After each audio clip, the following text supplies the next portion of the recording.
I'm early. Shayna's thing. I was going to say hi to Shayna. But yeah. Dude, she comes on, I'd say hi.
Hi, Shayna.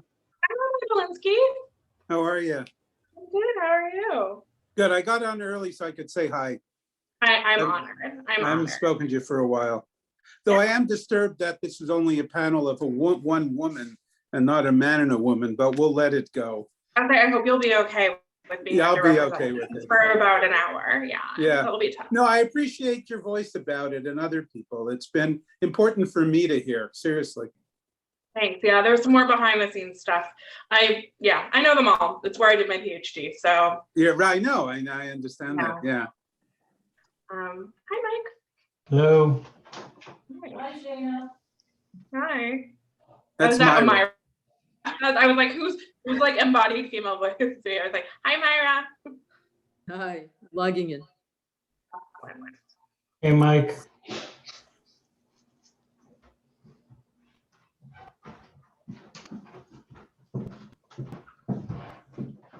You want to pull a chair up? No, I'm gonna go downstairs and switch the laundry room. So she has her bed tonight and I'm gonna. So we're up to we've done the first 3 episodes of the new year. Okay. Don't. No spoilers. No No spoilers. spoilers. There'll be no spoilers. I will be no spoilers. About Myra, what? one of us. About Schnitzel, I know that people are different places. I won't. No spoil. We've watched the whole season and it's really, really great. And I won't say anything. I actually just did a recap podcast with the CJP here has a really lovely podcast. It's like our federation. So I just did a recap podcast with them. It was a lot of fun. So if you want my in-depth opinions on Schnitzel, it is there. What's it called? What's the podcast? It's called Vibe of the Tribe. I'm a big podcast listener, so I'll. It's in general a great podcast. They do a really good job. Vibe of the Tribe. Yeah, I'll put a link in the chat. I'll go find it on my. Jewish Boston. Yeah, it's jewishboston.com. You should be able to find it. Yep. Oh, it's been on for a long time. It's they have a big back catalog. Yeah, no, they've been doing it for a while and they're great. For anyone else, that's my Schnitzel podcast. If anyone wants in-depth opinions. Oh, who's who, Michael? Who are you? Right? No, with Yehonatan. For a second, I thought that was Michael, but I actually saw Yehonatan speak a couple of weeks ago, but not in person. Michael, Rabbi Walensky, you're muted.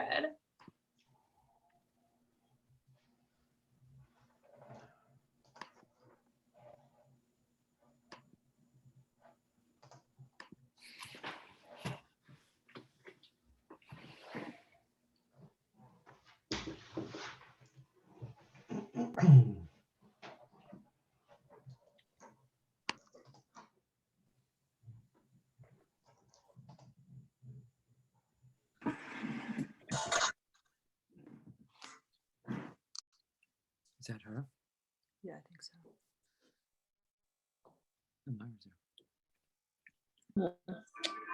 I don't know how to do this. Oh, did we lose Mike? Oh, there you are, Mike.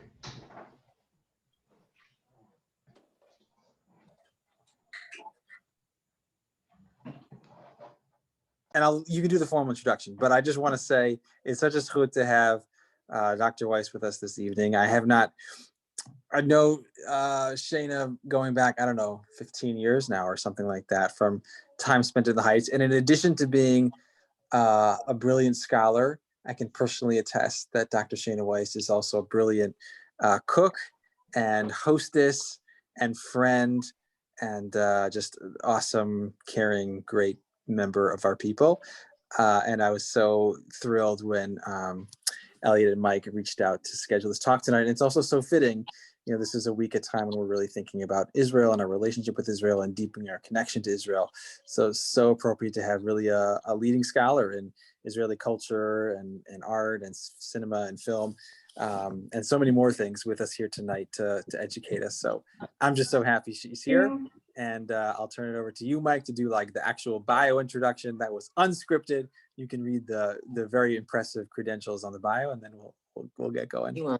Yeah, we don't have time to read all of Dr. Shayna Weiss's credentials, but it is really exciting. And I'll add to that personal note. We've known each other for like 20 years and went to college together.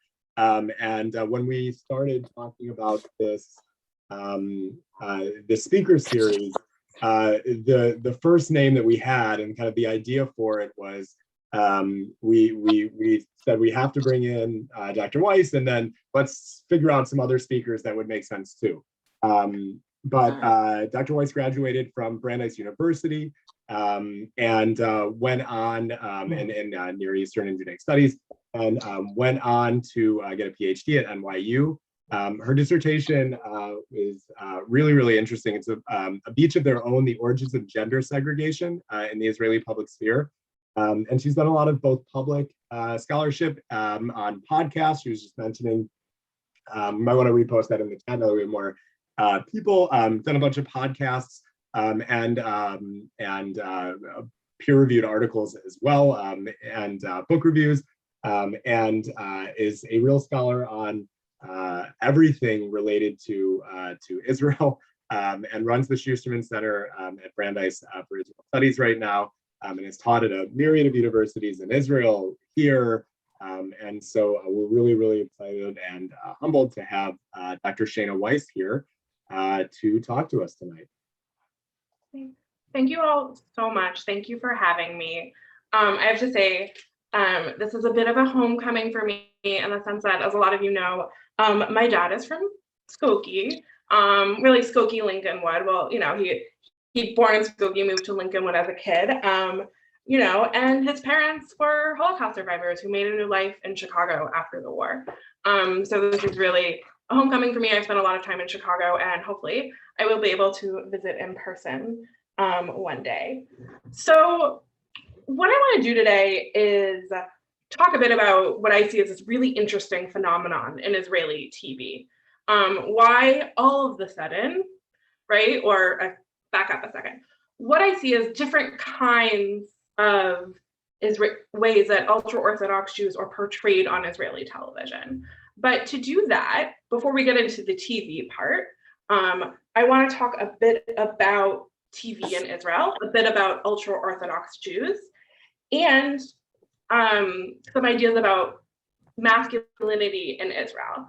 If you have any questions, put them in the chat I will try, or I can address them at the end. Either way, it works. So first of all, I want to talk about the history of TV in Israel, because it's really interesting, because now we probably think of Israel as this powerhouse in television, right? Israeli TV shows are really popular. They show up on Netflix, right? They win all sorts of awards, but that's actually a really new development.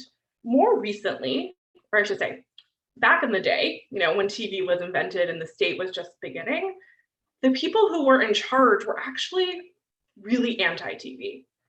They were really worried that it would corrupt the minds of youth, right? That it was anti-socialist. Religious people in Israel were concerned of all the immorality. And so they actually actively worked and fought to keep TV out of Israel.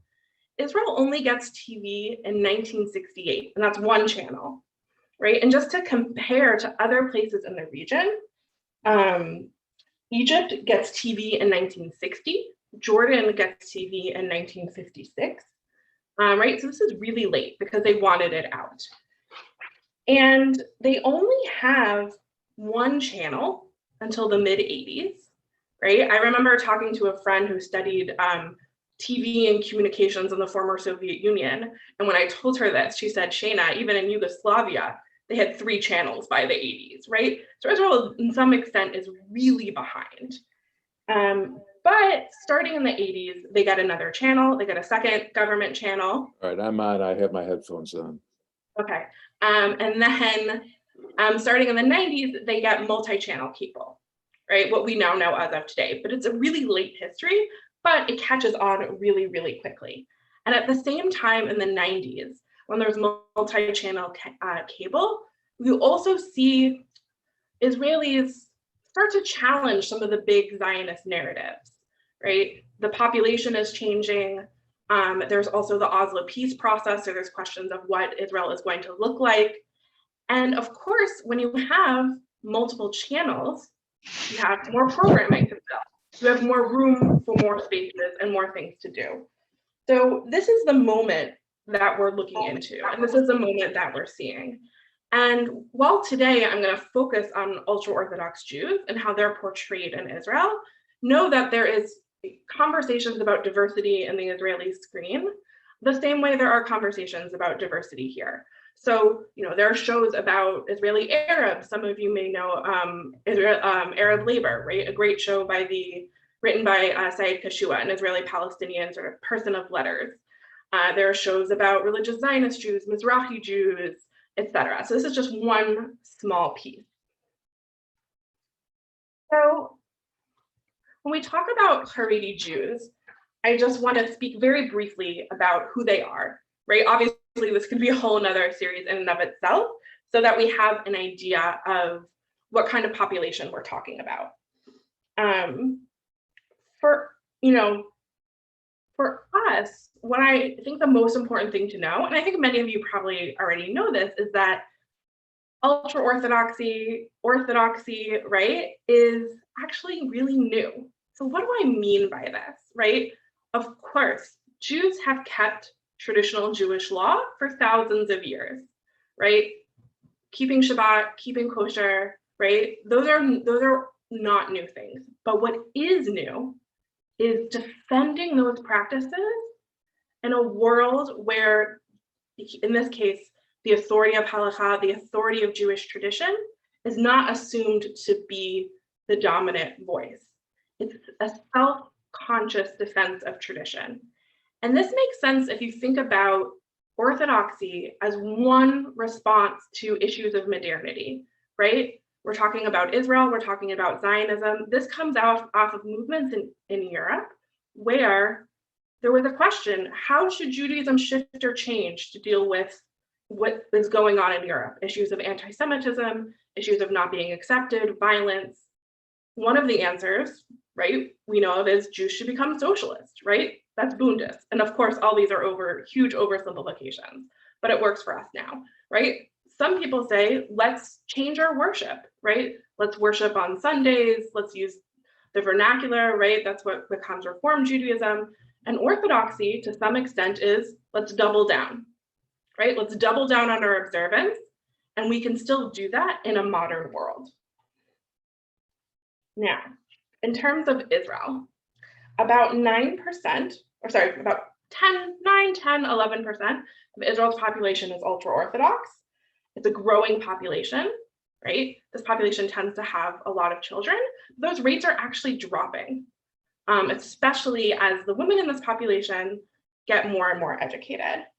It is mostly an Ashkenazi population, so right, Jews from Arab and Islamic lands. But in the past, say, 2 decades or so, we've seen a really interesting growth of Mizrahi Jews, Jews from Arab and Islamic lands who identify as Haredi. And in fact, we'll be actually talking about that quite a bit today with some of the shows that we see. Okay. That's sort of briefly for my intro. I'm going to share my screen so I can just get to some slides so we can see some clips and some pictures. 1 second.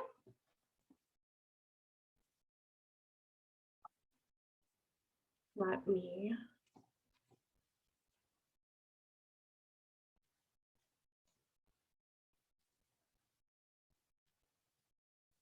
Okay. Oh, let me just go back a bit.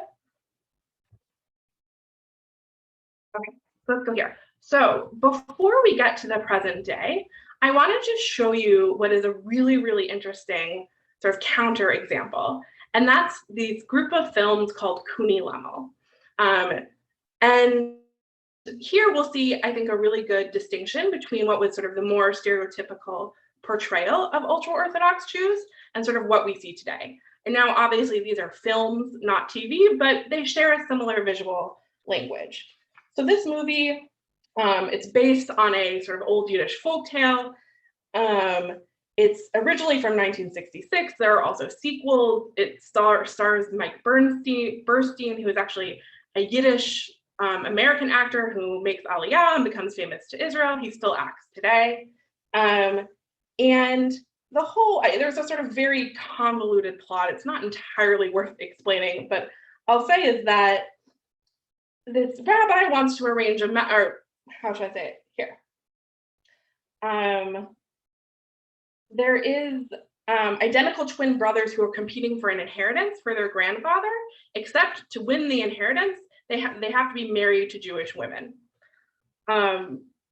Don't worry about the plot too much. What's interesting to me is the portrayal of sort of Haredi Jews. And I'm just going to play a short clip. This is actually, I wanted to play something from the original Kuni Lemel. I couldn't find a good clip on that online, so this is from the sequel Kuni Lemel in Tel Aviv, but it is similar. So feel free to type in the chat if you'd like any sort of reactions that you have, any words that come to mind when you see this. And I'm just going to play a short clip. 1 second.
All right, so that's the non-Jewish woman that he sort of set up to fall in love with.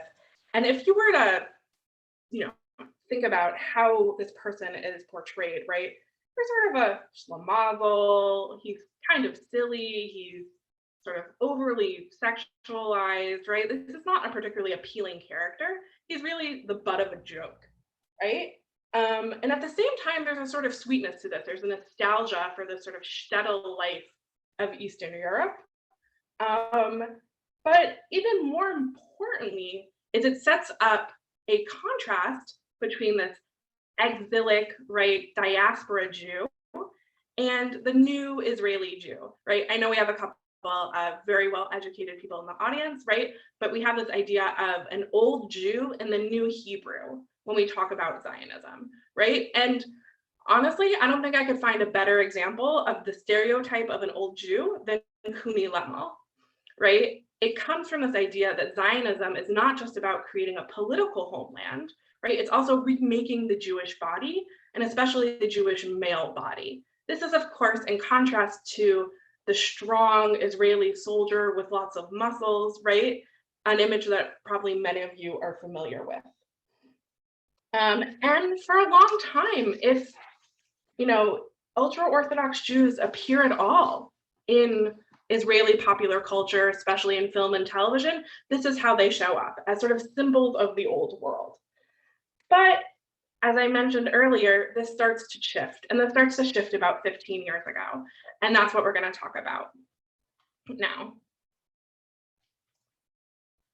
So if we, here, I'm going to actually go back one. Right. So in this, I want to introduce my typologies. Those are 3 ways I think shows are presenting Haredi Jews and comparing themselves to sort of the larger Israeli audience, right? So we're the same as you, we're better than you, and what say we're darker than you. I'm actually writing an article based on this, so I'm really playing with these ideas now. So I'm really happy to hear your comments later on and what you think of it. And of course, all typologies are kind of fuzzy. Nothing fits sort of cleanly into one or the other, but I do think there are some really clear themes that we see going on. And the first show that I think demonstrates this sort of we're the same as you is a show from 2006 called The Touch Away. Here's a picture. It is a sort of romance stars crossed show between a Russian man, who you see here, and an ultra-Orthodox girl. This Russian-speaking Jew immigrates to Israel. He gets an apartment in Bnei Brak. He doesn't really understand that Bnei Brak is an ultra-Orthodox city, and his family immigrates with him. And drama ensues. They struggle to fit in.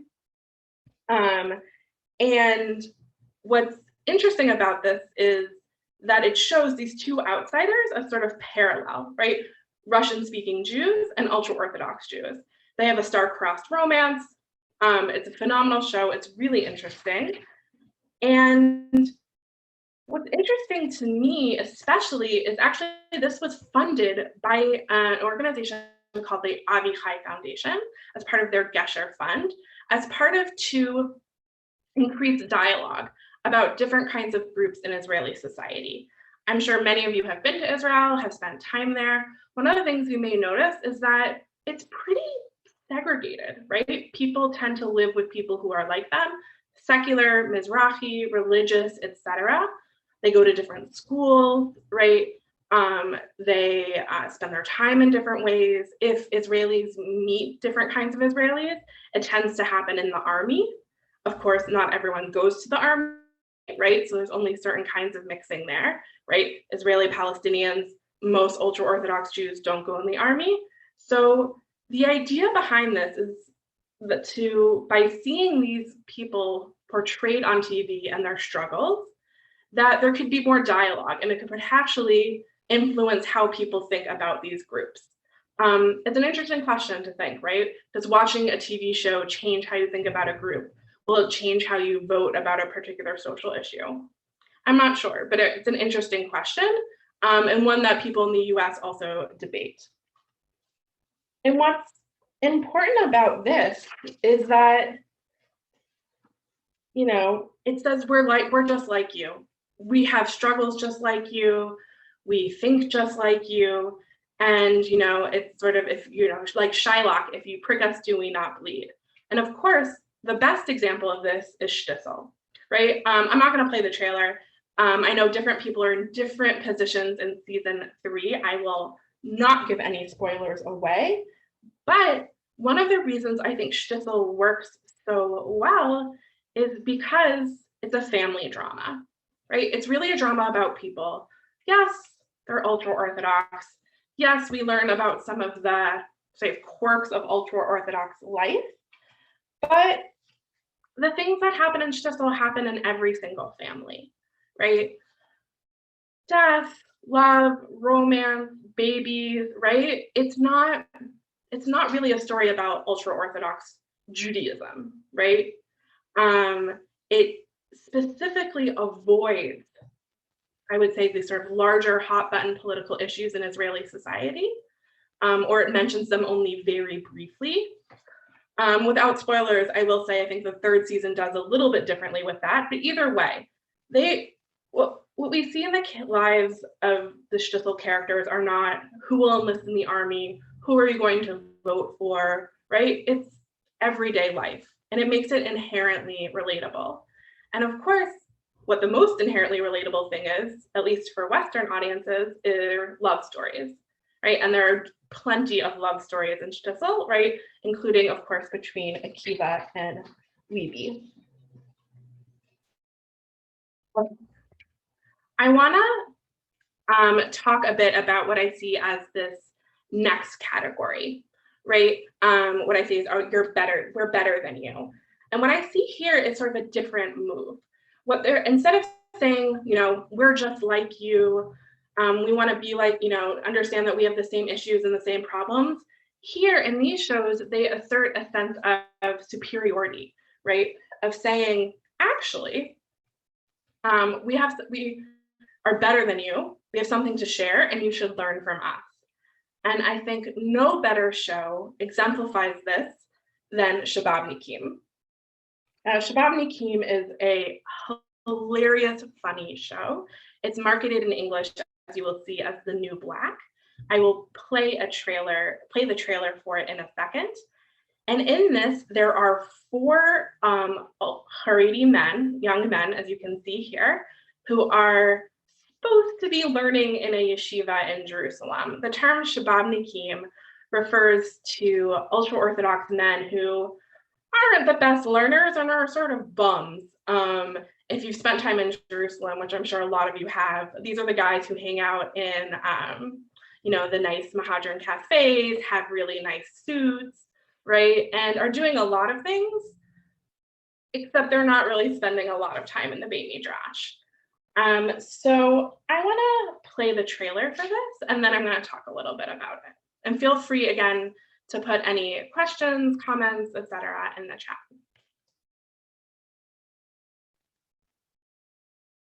בעולם מתקדם. מסכות הדעת נמצאות היום בכל מקום, גם באוויר. זה משהו שמפריע לנו ללמוד. זה הבדל בין ישיבה טובה ומצוינת.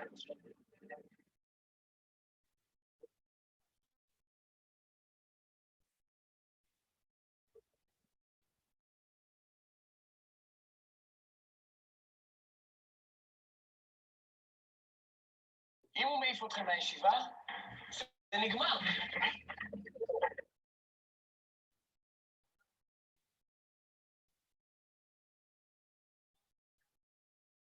חדר עם פלא כל היום, אבל אני לא. איזה משנות החודש לי.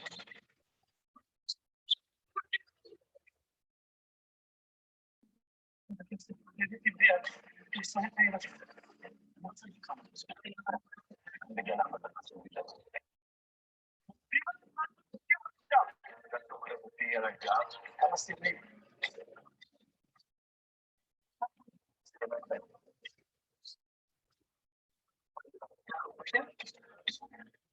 יש מישהי שמעניין? למה אתה דופק את הפורות? את ההלכות שלך כל הזמן? כי ההלכה היא האור של האור. לא תפה ואני המשגיח שלך.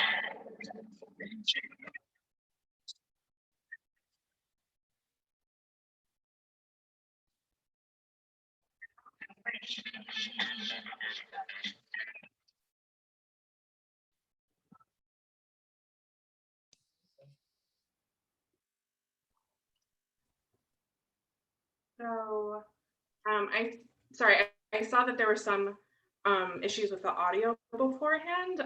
Hopefully we will, I can send links or if people are interested in more. I hope this one worked. So as you can just see from this trailer, right, this is a really different vibe than Shtisel, right? These guys are sexy, right? They are very good looking. They sort of rule the city and they know what's up and they're confident, in themselves as they try and figure out the boundaries of the world around them. They're also funny, and this is actually really important. A lot of the shows about ultra-Orthodox Jews and a lot of the movies show ultra-Orthodox Jews as really somber and as really sad. I actually think even Shtisel falls into these trap sometimes. And if you look at the colors, right, it's all these sepia tones, it's all these, narrow Jerusalem alleyways, right? Sometimes they don't even necessarily talk a lot, right? There's all these sort of singular sentences and everyone's very moody. This is totally different. These are bright, sharp colors. These guys are dressed well, clearly wearing expensive outfits as they, figure out the world around them. And what's really interesting about Shababnikim is it shows what a lot of academics call the Haredi middle class, right? These ultra-Orthodox Jews are sort of caught on this between Haredi society and general society in Israel. And a lot of these rising middle-class Haredi Jews are Mizrahi, right? And have a Mizrahi background. And actually in the show, this is a huge plot line. There are Mizrahi characters, Meir is one of them, and they face discrimination in the yeshiva.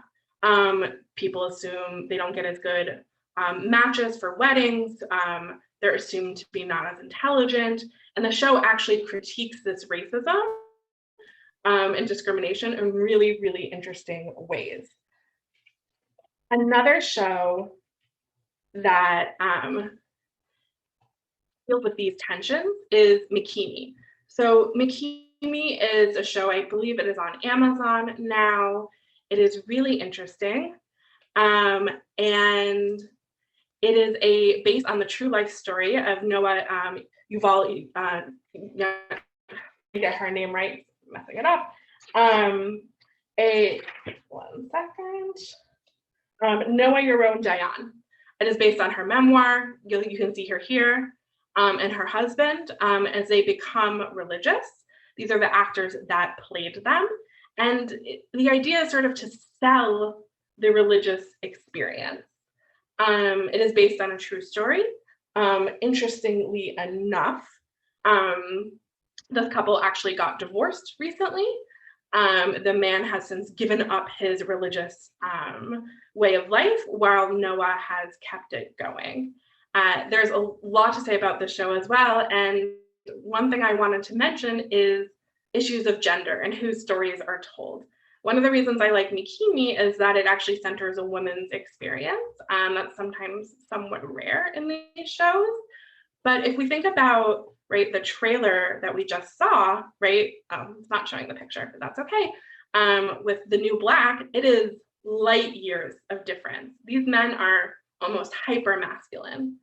And it really shows the difference in how these ideas are developed between a Kuni Lemel, right? I saw a comment that's almost like blackface-like, which I agree, in the ways that sort of lampooning Haredi life to what we see today, right? It also, of course, very much has tones of Entourage. I think that's the closest American equivalent.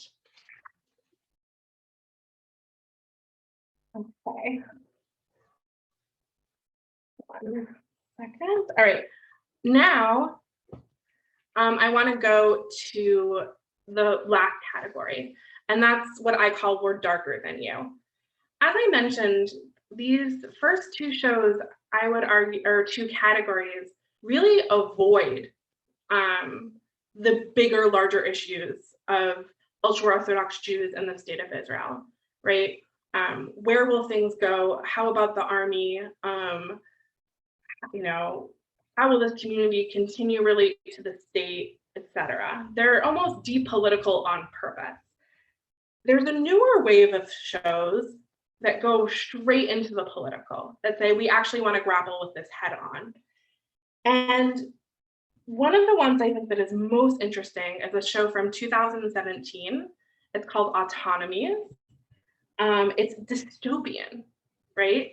It shows a future roughly about 30 years from now, in which, after there was a civil war, not between Israelis and Palestinians, but between secular and Haredi Jews. And what results are two autonomies, right? Two sort of separate states, a secular state and a religious state, right? And what spurs the action in this dystopia is we actually find out that a child was switched. We'll watch the trailer in a second. It will explain the plot. And of course, with dystopias, right, for them to work means that they relate to something that's present in our everyday lives and takes it to a logical extreme. I'm sure a lot of you have watched The Handmaid's Tale, right? The Handmaid's Tale works because it takes something that is familiar to us, concerns about women's rights, reproductive rights, feminism, and says, well, what happens if we take it to the logical extreme, right? Because all dystopias are really comments on our own society. And of course, autonomies is no different.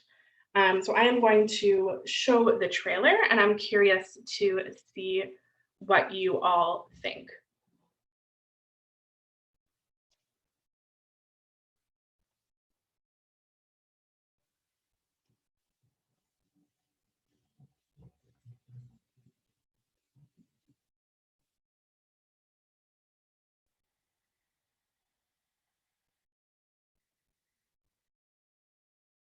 רוצה לקחת את השיעור אצלך, פה אצלנו.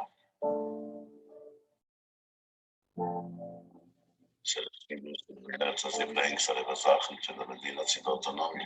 יש לנו אישור מהבית דין לחיפוש בבית שלך. ילדה שלך לומדת. עלתה בפניי בעיה שההכרעה בנקשות והכואבות. קבעו באפר ילדה שאינה שלהם, בעוד ילדתם האמיתית חיה וקיימת רחוק מהם ומאורח חייהם. אני מבקש ממך רבי, אני מתחנן. תרדו ממני.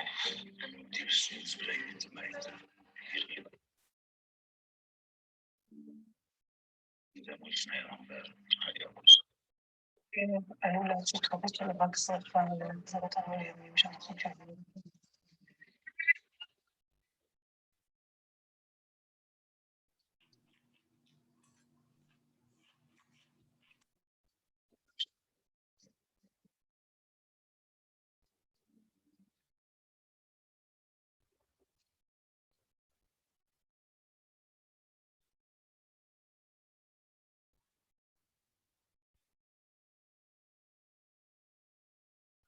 שלא נשאר לו שום דבר.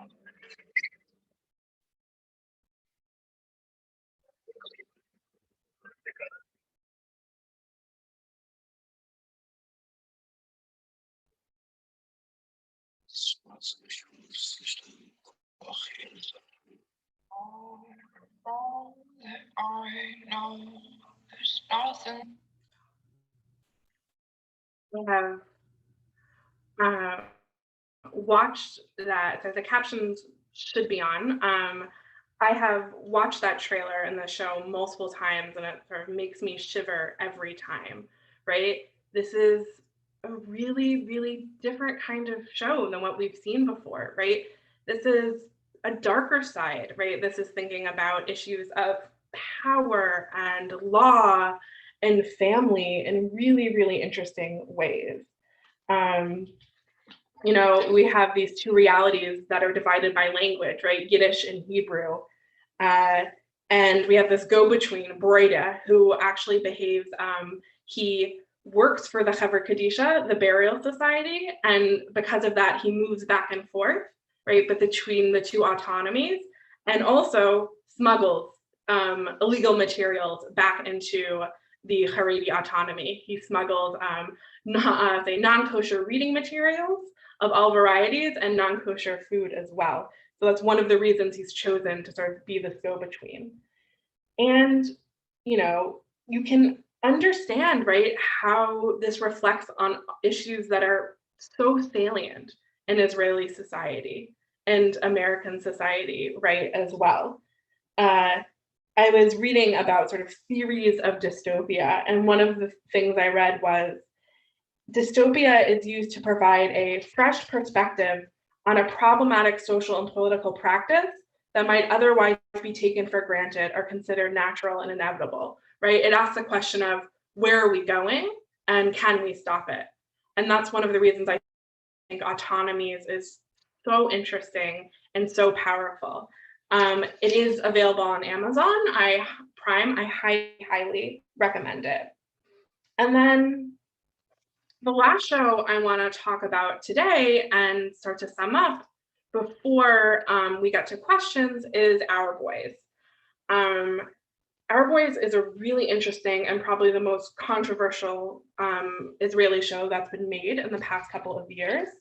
It is about the events of 2014, in which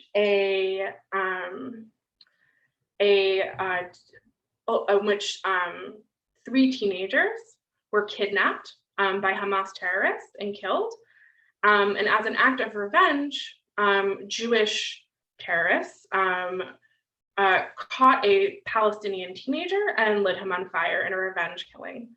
It's a horrible chain of events. It's brutal. I'm sure a lot of you remember it. Our Boys decides to focus on this revenge killing. There's a lot to say about sort of the politics of Our Boys, why it chooses to make the decisions that it does. But I think what's often actually left out in the discussion of Our Boys is how it portrays the Orthodox world, the Mizrahi Orthodox world that the killers come from. I'm just going to show the trailer just to give you a sense of it in case you haven't seen it.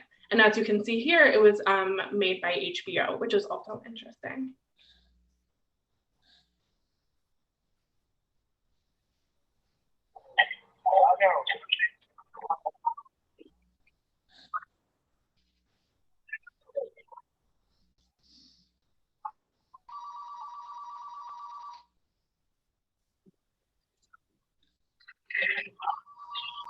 שישה ילדים תמימים. ללא כל פרט מידע, עומדים כאן האלפים. תראה שאתה משהו בתוכה שהם בחיים, ואני מפחד ביום שאחרים. מה יקרה שידעו לי שהתפילות לא נענו?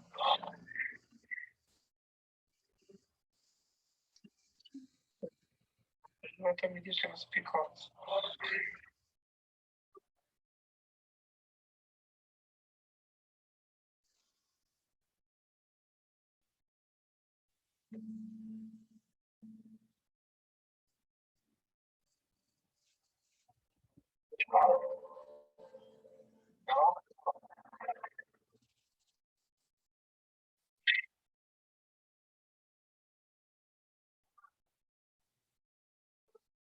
מה קורה עם הבן שלי?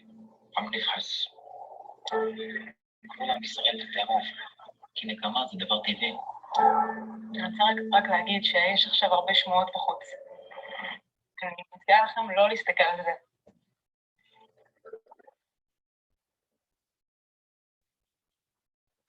إذا ابنك أو لا عربي تعرفوا شو الشيء؟ לא סיפור, תעשה מה שצריך. אם שספתם במצלמות, אני צריך שאתה אלה שם תמצא אותם. שומע פה, לא בשביל מעצר. תביא לי את הכיפה שלך. שבת שלום. האם הקדוש ברוך הוא פועל גם כן, אבל במה בלי לשאול אותנו. אבו אלה.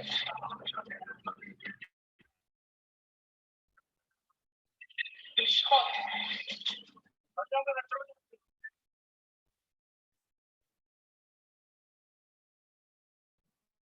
כדאי.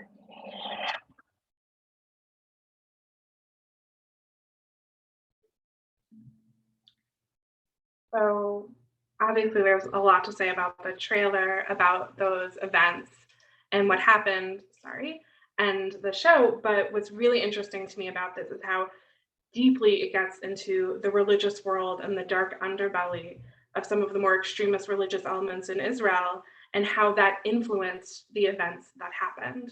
And that's why I also put it in this third category of understanding this ultra-Orthodox world and some of the really scary things that can come out of it as well. So I'm gonna just stop sharing so see everyone's face.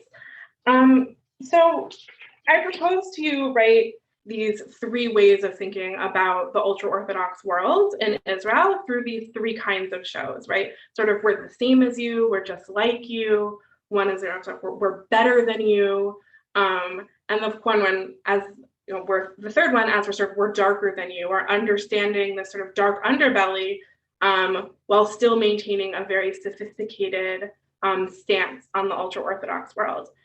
And for me, what's really interesting is, I'll mention something I said in the podcast about shtisel, but this is not a spoiler, I promise. We were thinking, what would Shalom have closed his yeshiva, right, or his cheder, his Talmud Torah during COVID, right? Should they have made that a plot point, right? They don't. They don't address COVID for a variety of reasons. But when we think about the events especially over the summer, and we think about what might come out of this, not just in terms of political shifts, but in terms of artistic representation, it'll be really interesting to see what happens and where this goes. Is this a trend like everything else, right? All right, there was a trend of Haredi shows. Next will be a trend of shows about, I don't know, Mizrahi women or whatnot. Is this something that's going to stay, right? Is this a moment? All this remains to be seen. There are a couple of shows I know that are coming down the pipeline. It'll be interesting to see how they do. But I think by looking at these television shows, you see a really interesting way of how Israelis think about themselves, and of course, how ultra-Orthodox Jews, especially those that are involved in the world of television, deal with these portrayals and think about them. So there's much more to say, but I will stop there. Thank you all so much. I would love to hear your questions. I see a couple coming in through the chat. Mike, do you usually have people like ask themselves, should I read? Happy to do whatever the sort of norm is. Whatever it is for you. This is our third one in this series, so I don't know that we've had enough that there's a norm. Okay. So 2 questions came in, so I'll answer those, and feel free to either put questions in, or you can like raise your hand or unmute yourself afterwards. So I'll start with to what extent does the Haredi population react to their portrayal on TV, right? This is a great question. You'll hear these sort of absolutes. Haredi Jews don't watch TV. Well, that's not always so true. First of all, it's much easier now to watch TV. You don't have to have an actual TV to watch TV. You just need a smartphone, right? So it is much easier. That is not to say everyone watches TV. They don't. But you will find message boards, Haredi message boards, in which they discuss shtisel or other shows. If you read Hebrew/Yiddish, and you want some time, highly recommend checking out these message boards. There are also controversies that come up. In the show Shababnikim, there was a whole controversy because they hired yeshiva students to be extras in the show. And when the show aired, some of those extras were kicked out of yeshiva, right? And there was this whole thing in Israel. The actors in Shababnikim got on and said, we should tolerate everyone. Our show is about accepting all kinds of people. The rabbis in yeshiva said, you were an extra in a TV show instead of coming to yeshiva and sitting in shir. We kicked you out. But there are ways of knowing what happened, and they are very, very interested in their portrayal. Some of them watch the shows, some of them don't, and like them, some of them less so, but they're definitely following what's going on. Right, there's a question about audience that came in. Who are these shows for? I think to a large extent, they're aimed at the general Israeli public, right? At the same time, the people who make these shows and who are involved in them are often ultra-Orthodox themselves or grew up ultra-Orthodox, right? And so they have their own messages to send. So for example, Autonomies, one of the creators of Autonomies is Yehonatan Endorsky, right? Who created shtisel, who comes from an ultra-Orthodox background and wanted to address some of the things he was thinking about, issues of state and power in this show. So I think they're aimed at both.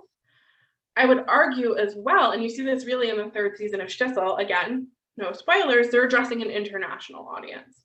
They know in the past when they were less self-aware. Now these shows, especially the more successful ones, are self-aware and are thinking about how they will play in an international audience, right? And of course, that's not just Shtisel, that's other shows as well. Producers tell me about something called the Fauda effect, which is when you pitch your show to executives, right? They will ask you, how are you going to sell this to American studios? Because that's where the real money is, right? Israel is a small country. The TV industry doesn't have a lot of money, has a limited, even in the sort of 7 million or so people that are there, right?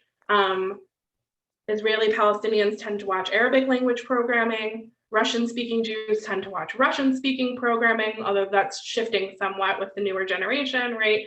Haredi Jews watch less television, some do. It's an inherently small market.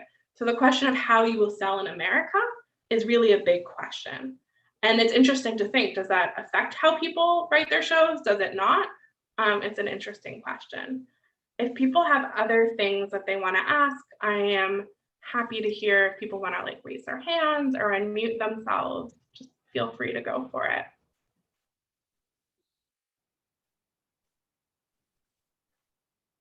How do these shows that kind of address Haredim, how do they do in terms of the ratings relative to other shows, Fauda, etc.? Like, how do they compare?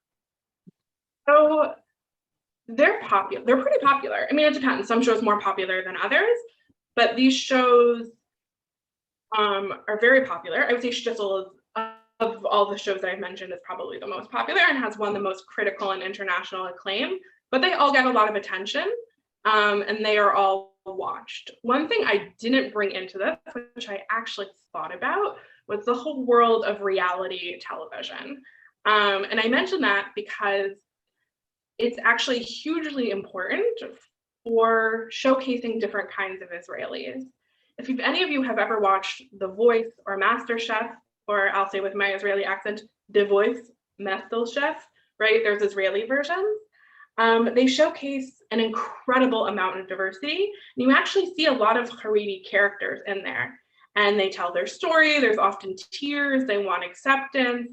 A couple of years ago, a Haredi woman won, forgot whether it was MasterChef or Top Chef, I'm mixing up the kitchen shows in my head. But that's a whole nother world. And these shows have huge, huge, huge ratings, right? And they also, also occupy a large part of Israeli thinking. So they're popular and people talk about them and there's lots of discussions. Josh, I saw you had a question about what's been written by Haredim. A lot of them have large writing staff, and insiders are really important to this. So some of the writers may be secular, some of them may be religious, but they often hire consultants to help them make sure that accents on things are right, that they walk correctly. One of the things that Netta Riskin says is that she had to learn how to walk differently when she played Gitti in Shtisel, right? This Haredi woman sort of slouch over, walk really quickly, because that's how Haredi women tend to walk, right? They hold themselves differently. So there are a lot of these characters, a lot of these ultra-Orthodox Jews that act as go-betweens and help. And of course, right, this is a plot line in the 3rd season of Shtisel as well.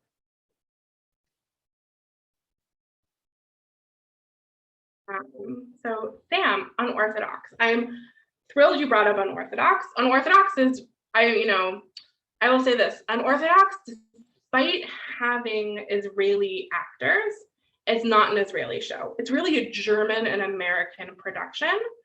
I would actually put unorthodox outside of these dichotomies. Unorthodox, I would argue, is really an Enlightenment story.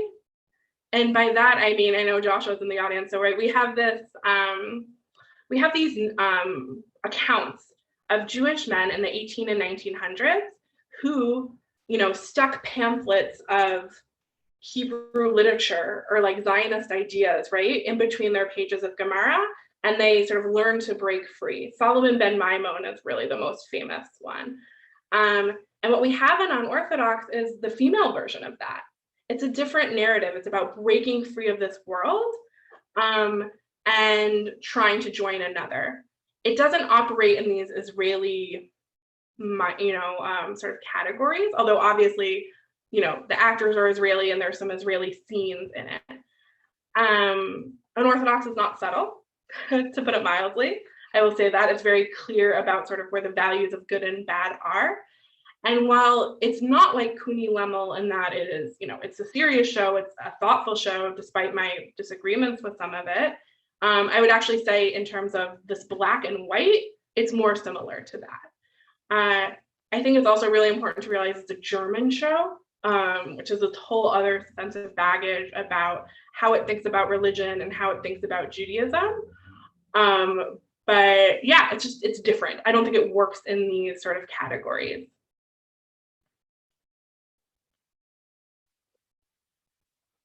I'm happy to take other questions or comments.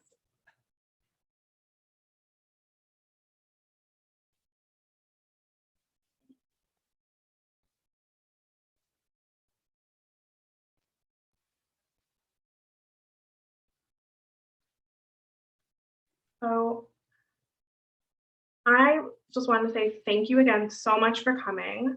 I will also be speaking next week, also on ultra-Orthodox Jews, but in a slightly different topic. That's about the first swimming pool in Jerusalem and all the controversies it created. I want to again thank you again so much for coming. Thank you to Mike and Rav Ari and the Skokie Valley Synagogue. I will put my email in the chat. Feel free to contact me if you have any other questions or comments, and have a good night. Thank you. Thank you. Good night, everyone. Good night.